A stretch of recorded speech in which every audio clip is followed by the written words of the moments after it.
big story this morning about our favorite. I don't know, my top pick for the live action Shrek, John Yes, Fetterman. yes, my favorite professional wrestler turned senator. I don't know what he did before he was a senator. I just assumed he was a professional wrestler, and then I was told no, he's just some Harvard guy. Yeah, just a Harvard guy who we now lessons learned. Uh-huh. Perhaps if we have candidates who have a history of like chasing down somebody with a gun and perhaps it's racially motivated, that sometimes those aren't one-offs. Yeah, Sometimes no, those situations can't be explained. yeah, egg on my face. Right. I looked at him and I was just like, yeah, that's what we need. We need, just a 6'8" white guy who just had a stroke to finally, get that MAGA crowd to start, seeing some sense, and then he just started doing MAGA talking points. I was like, oh, that actually makes more sense. That makes Yeah. more sense that he is just that guy. And what's fun about Fetterman is that all of the usual suspects had decided preemptively. Well, maybe not preemptively, but once he started going down the Zionism is the most important thing ever to me down that road. There was a class of Democrats that said this is the kind of populace that need Democrats. Matt need Iglesias. Yeah.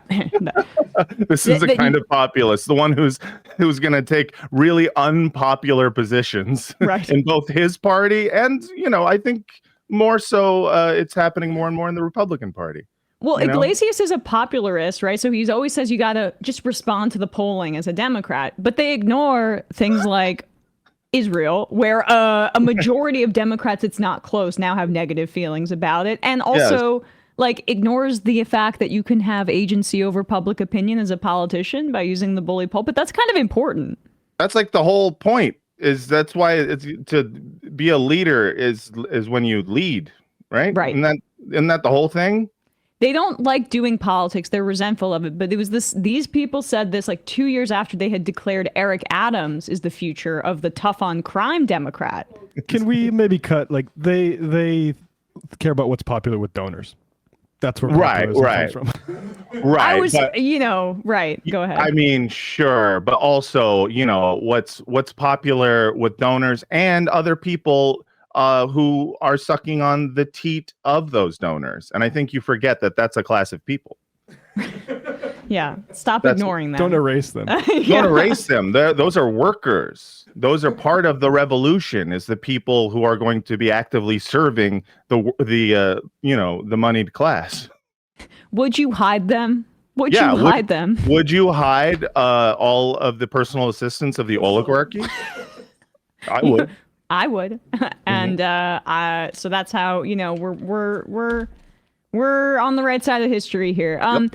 So Fetterman was sitting. All right, like this article's kind of sad.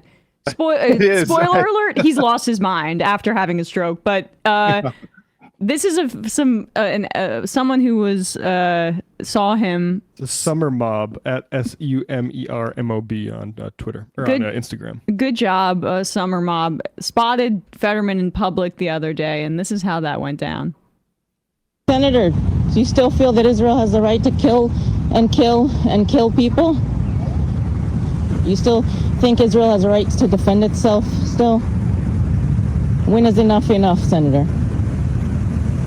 I don't know why you're harassing me. That's not harassment. You're a senator, right? I saw you coming and I assumed you were going to come over. I mean, you work for the people, right?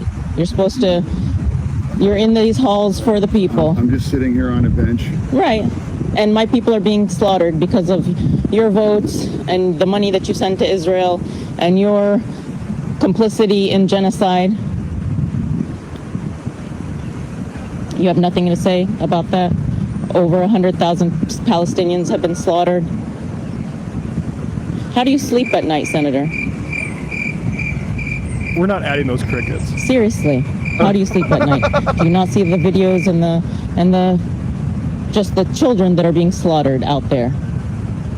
I don't have anything to say. You don't have anything to say? Of course not. I'm just sitting on a bench. Because AIPAC pays you way too much money to say anything, to be a human being. Yeah. What a shame. What a shame. You do not deserve the position that you have at all. Shame on you for being complicit in genocide. Shame on you. Agreed. That's how you do it. 100%. This should be the standard for anyone who's in a position of power being in public. The standard should be you go up to them and tell them what they, what they're supporting, and then ask for an explanation. The idea that he's like, I just came out here in an open field to sit on bench, like I do. Love bench, love to sit and think my thoughts. What are they about? I think blood and soil. Doesn't matter what my thoughts are. I'm thinking them, and I would like to be alone with my thoughts.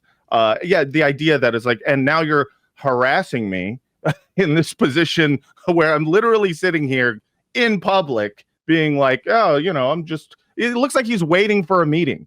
He looks like he's going to feed some birds and tell them to, start funding the IDF. Right.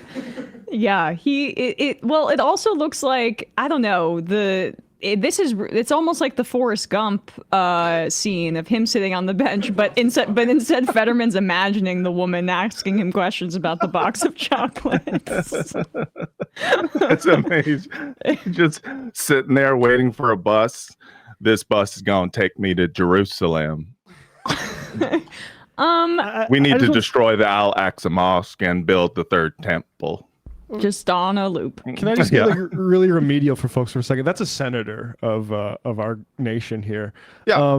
The Senate is one of our bodies of Congress. It's supposed to be the greatest deliberative body on earth.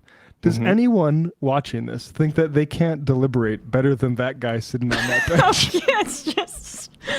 Yeah. It's okay, wild. So the problem is that I want to... This article that just came out this morning in New York Magazine is expansive about John Fetterman. So great reporting by Ben Terrace of New York Magazine. Yeah. I want to be sympathetic because, as I'll read in some of these excerpts, it's abundantly clear that he has lost his mind. Yeah. But the problem is that then perhaps he needs to be removed from the Senate because he is voting for genocide. But there's a lot of moneyed interests like AIPAC that are okay with somebody who's functionally basically like brain dead, right? As long as they vote to send weapons to Israel. Preferred. So yes. I think this is what they would much rather have someone who's just going to, all they have left of their brain is the lizard part. That's just like eat chicken, sleep, go pee pee, go poo poo, vote for weapons for Israel. Like that's all they really want. They don't want anyone who's actually going to have any like critical thinking skills or someone who is going to bend to the will of their constituents because, they want, they want people to vote for Israel. That's it. And I saw Zachary Carter say this like that. Now there's this man with serious mental health struggles, and it's now indistinguishable from the bipartisan foreign policy of the United States, and that kind of tracks. But this is how this opens. This piece. It's called "All by Himself" over in New York Magazine. When John Fetterman was released from Walter Reed Hospital in March 2023, Adam Gentleson, then his chief of staff, was proud of his boss for seeking help for what the senator's office and his doctor had said was a case of clinical depression. His 6 weeks of inpatient care had been the latest medical setback for the Pennsylvania Democrat, who had a stroke mere months before being elected to the U.S. Senate in 2022, nearly derailing his campaign against Republican Mehmet Oz. But a year after his release from the hospital, Fetterman's behavior had so alarmed Gentleson that he had resigned his position. I should say that Gentleson was kind of defensive of Fetterman for a while, and I remember being critical of Gentleson in particular. And I'll say he's still bashing the left in a way that I don't think I think this is protecting his legacy a little bit. And I wouldn't have Gentleson back on this program, which he has been on this program before. I wouldn't have him back on this program. He needed to do a lot more than this, in my opinion. He went on the record, and of course, there's some career self-preservation here. I'm cynically grateful for this information at the very least, but absolutely, agreed. Yeah. But after his release from the hospital, Fetterman's behavior had so alarmed Gentleson that he resigned his position. In May 2024, he wrote an urgent letter to David Williamson, the medical director of the Traumatic Brain Injury and Neuropsychiatry Unit at Walter Reed, who had overseen Fetterman's care at the hospital. I think John is on a bad trajectory and I'm really worried about him, the email began.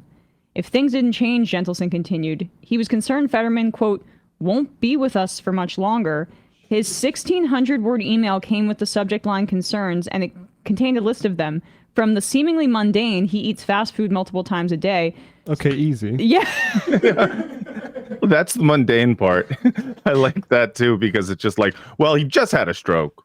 Right. Well, I mean, right. That's a good point. Some Like- large fries, please. Yeah. That's like they're like, no, that's not even the worst of it. Him actively trying to kill himself with McDonald's is not the worst of it. Right. That's benign here. Yeah. To the scary, we don't know if he is taking his meds, and his behavior frequently suggests he is not. We often see the kind of warning signs we discussed. Gentleson wrote, conspiratorial thinking, megalomania. For example, he claims to be the most knowledgeable source on Israel and Gaza around, but his sources are just what he reads in the news. He declines most briefings and never reads memos. High highs and low lows, long, rambling, repetitive, and self-centered monologues, lying in ways that are painfully, awkwardly obvious to everyone in the room. Fetterman was, according to Gentleson, avoiding the regular checkups advised by his doctors. He was preoccupied with the social media platform X, which he previously admitted had been a major accelerant of his depression. He drove his car so recklessly, Gentleson said, that staff refused to ride with him. He had also bought a gun. What? Well, I got to get my staff So in the this car is- somehow. Was a black guy jogging nearby? Right. Yeah, right. It's like, I didn't know DC was so, let's just say diverse. Right. Let's just say diverse. Got to protect myself here. Another red flag, Gentleson added, every person who was supposed to help him stay on his recovery plan has been pushed out. He damaged personal relationships, blah, blah, blah. There's also stuff about delusions. Just keep going. There's this...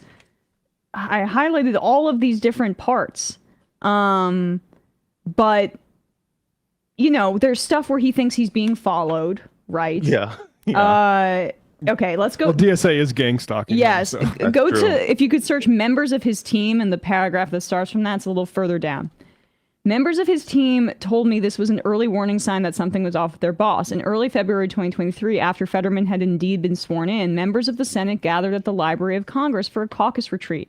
Fetterman, fresh off a hard-fought victory in the cycle's marquee race, should have been riding high, only he wasn't. A staffer recalled getting a text from a person at the retreat saying if their boss was okay. Fetterman was sitting at a table by himself, slowly sipping a Coke and refusing to talk with anybody. Later that day, another staffer heard an alarming report from a journalist. Fetterman had just walked obliviously into the road and was nearly struck by a car. This is amazing. This is like, I don't know if you guys have ever, like owned a very, very old dog, but there's Yes. like, at some point you're just like, what is it doing? And you're like, oh, it's going somewhere to die. That's Right. like, it's like, why is it spending so much time in that corner? Yeah, it's very sad. I know. I haven't heard about anything this is like when Nixon is like after the Kent State shootings. He was like wandering around the Lincoln Memorial. I think this is in like the Oliver Stone movie, like walking around with the Lincoln Memorial and got into like fights with like anti-war activists, but like trying to make them think he was a good person.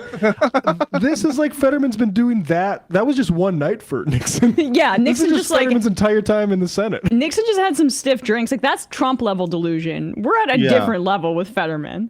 It's so funny because it's like this was, like all of the incidents that they're citing happened like not long after he had won the election. Like as soon as he became a senator, his attitude was like, ugh, leave me alone. I know. And it's like, you just ran for this. Why are you mad at everyone? Why do you have the disposition of like a teenager in a Disney original? A Why you- week later, this is crazy. I'm sorry. Sherrod Brown maybe helped give background on this because he's named specifically.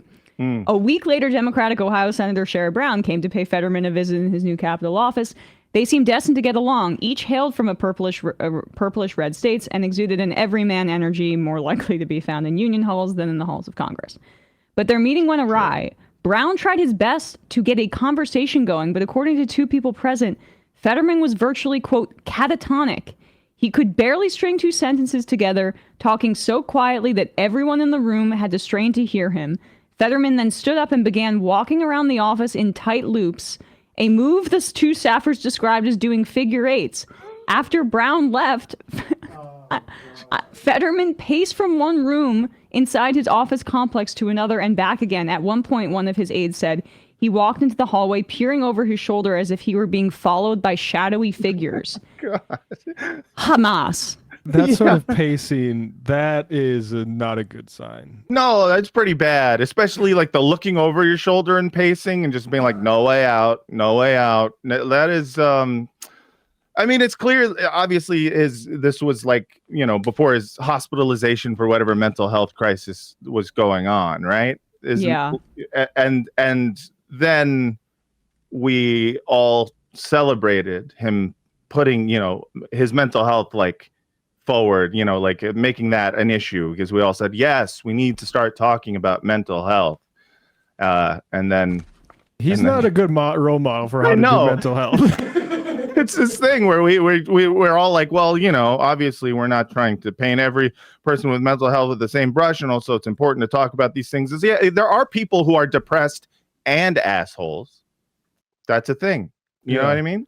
You can be clinically depressed and a dick. And a dick too. And if you're gonna say like this is how we do it, you better be a good model for it, or maybe don't put yourself on that pedestal. I would just say here's another section. I don't know if you had this, Emma, but behind the scenes things were worse. In March, Fetterman suddenly took an early morning trip to Hartford, Connecticut, without telling his team why, leaving them at a loss for what to tell Giselle, his wife, when she demanded to know why he was missing one of their kids' birthdays. Ugh. Fetterman objected to this characterization, saying to me, the writer, I took a weekend trip in March to visit the gravesite of my friend from grad school who died in 1993. A trip my staff and family knew about. Okay.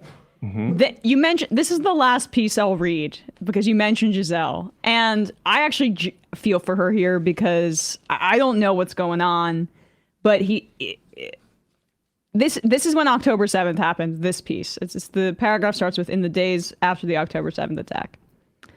Israel declared war and retaliated with brute force, killing Hamas forces as well as thousands of civilians. In the U.S., progressives began calling for a ceasefire, to at least pause the carnage. Fetterman felt differently. Now is not the time to talk about a ceasefire, he posted on October 18th. We must support Israel in efforts to eliminate Hamas terrorists who slaughtered innocent men, women, and children. The base, here it goes.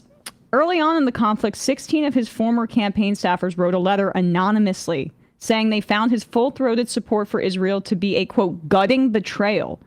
Gentleson had taken to defending Fetterman on X from such criticisms. I had mentioned that earlier. Yeah.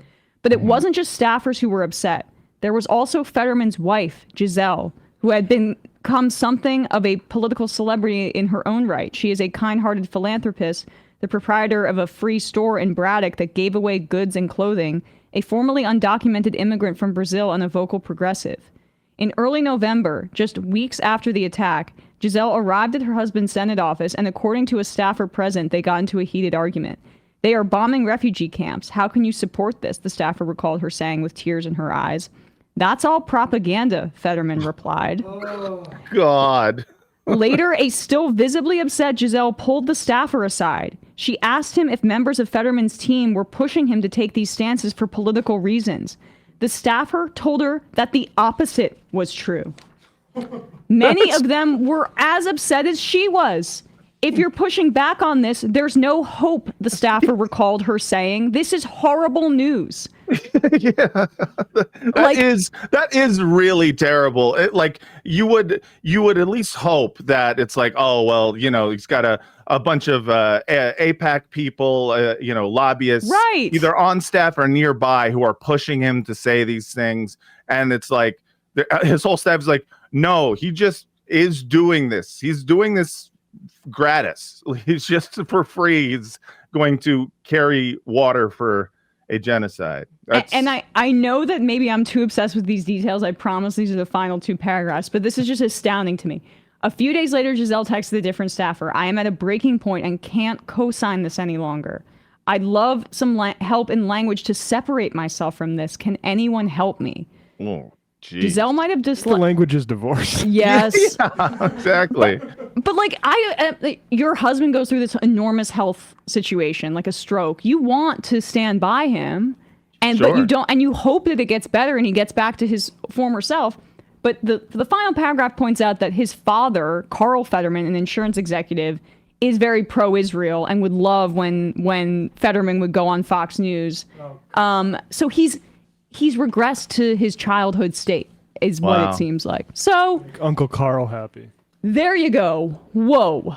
I mean, listen, it's always hard to, be in a marriage with two people who are very political. My wife and I go through this all the time, when, she's trying to speak out against Palestine and I am making TikToks, making fun of the victims of Israel. It's hard. It's hard when one person cares a lot about something, and the other person is a literal genocidal monster. You never know who you're going to marry is the point. Right. You kind of flipped a coin with Francesca, and it came up tails. It worked out. But hey, who knows for how long? I could have a stroke I just turned 40. I could have a stroke right now, and then all of a sudden I'm just like, it's great, Israel and dead kids. Those are great things that I love. Yeah. The article also pointed out that he had kind of had these positions before October 7th, right? That he had been a pro-Israel, but Right. I there is part of me that doesn't that has trouble fully buying a commitment this strong. You know what I mean? Like this does feel like a commitment to Israel this strong does feel like stroke based. You know what I mean? Yes.